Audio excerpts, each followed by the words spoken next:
U.S. Surgeon General Dr. Vivek Murthy is sounding the alarm bells about the hazardous impact of social media. Now, he wants Congress to require social media sites to display warning labels similar to tobacco and alcohol products for starters. Take a look. Social media is associated with mental health harms for adolescents. Now, warning labels, based on our experience with tobacco and alcohol products, can be useful in both increasing awareness and changing behavior. Congress can put in place the kind of safety standards that will protect our kids from harmful content like violence and sexual content, and protect their privacy and protect them from bullying and harassment online. Congress can also protect kids from the kind of features that would seek to manipulate their developing brains into excessive use.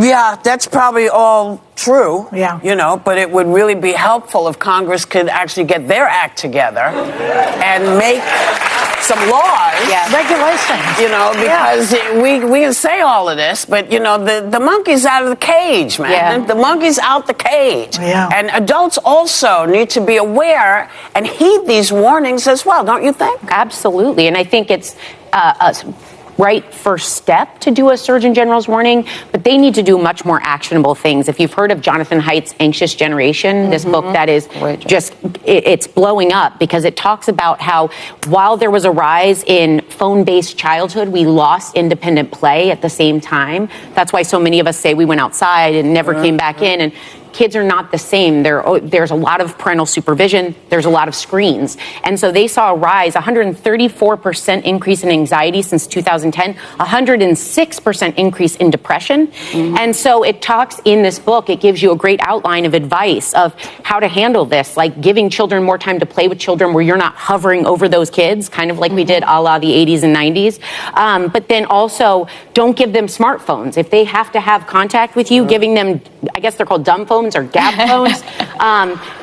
Push off social media as long as you can, and Congress has to step up because they need regulations for stopping the algorithm. Europe's way ahead of us on this, by the way. We need to increase the age. We need to stop targeted advertising. There's so many things we could do here that are not being done, and I would argue that it is agreed upon in a bipartisan way. Well, and bipartisan lawmakers have called social media digital fentanyl because it is addictive for young people, for old people. I'm someone who struggles with how much time I spend on it, the impacts I feel on my mental health. And I think of myself, like I'm an adult. When you are a young person whose brain is still forming, you're dealing with hormones, you're dealing with not necessarily being able to contextualize things that an algorithm is teeing up for you.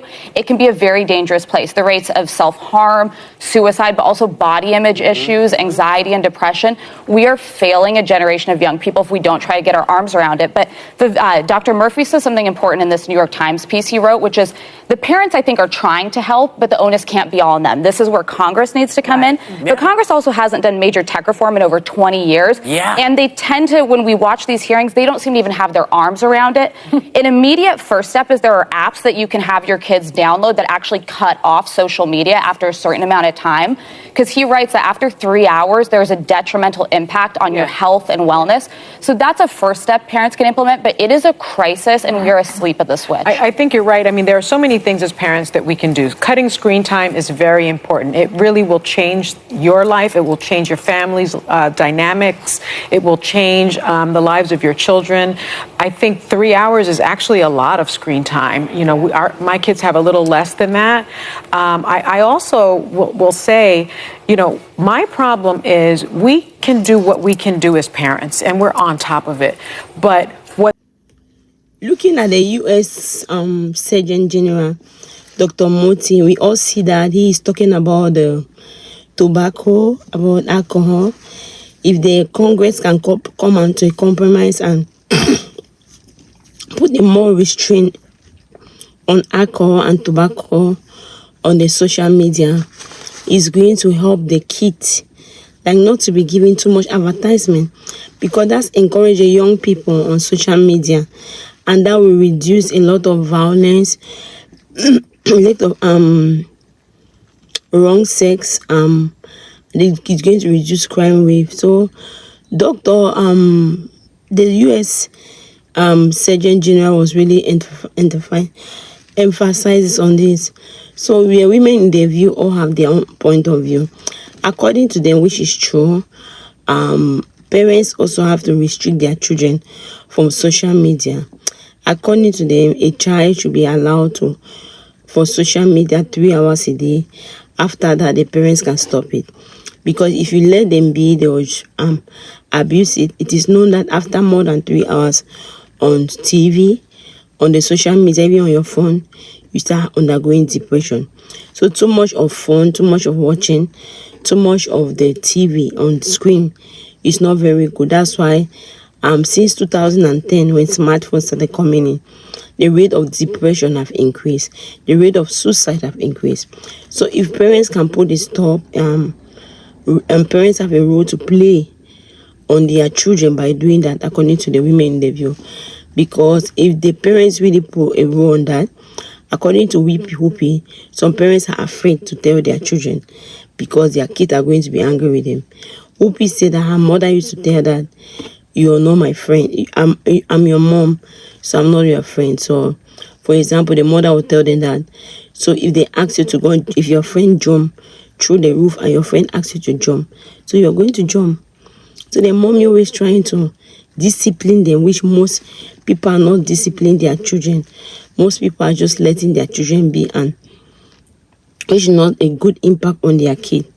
So actually, the women in the view have their own different scenario, their own different stuff to talk about that. So hopefully, what do you really think about that? Because according to them, a child's brain totally form after 25 years. So that's when you are completely adult. But before that, there need to be a lot of restriction. Because nowadays, you see a lot of children, some children even by 5, they already have their phone. Some children by 4, they already have their phone. And they'll be on that phone the whole day, the whole time on that screen.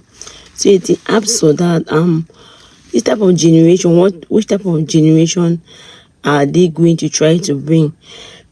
What type of generation is the world bringing out? What type of kids do the world want? What type of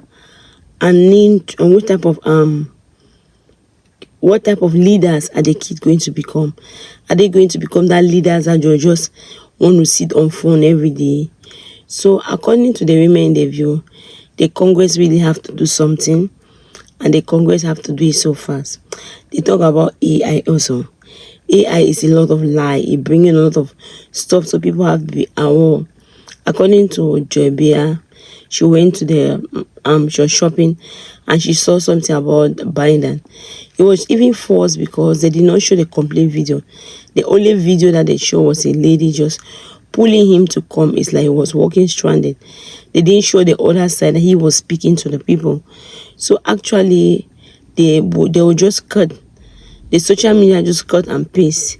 And people's brain are so captivating, especially to the wrong stuff that the social media is showing. So actually, what do you think about that? Let me see your own opinion in the comment section. Thank you very much for watching. If you are not subscribed, please help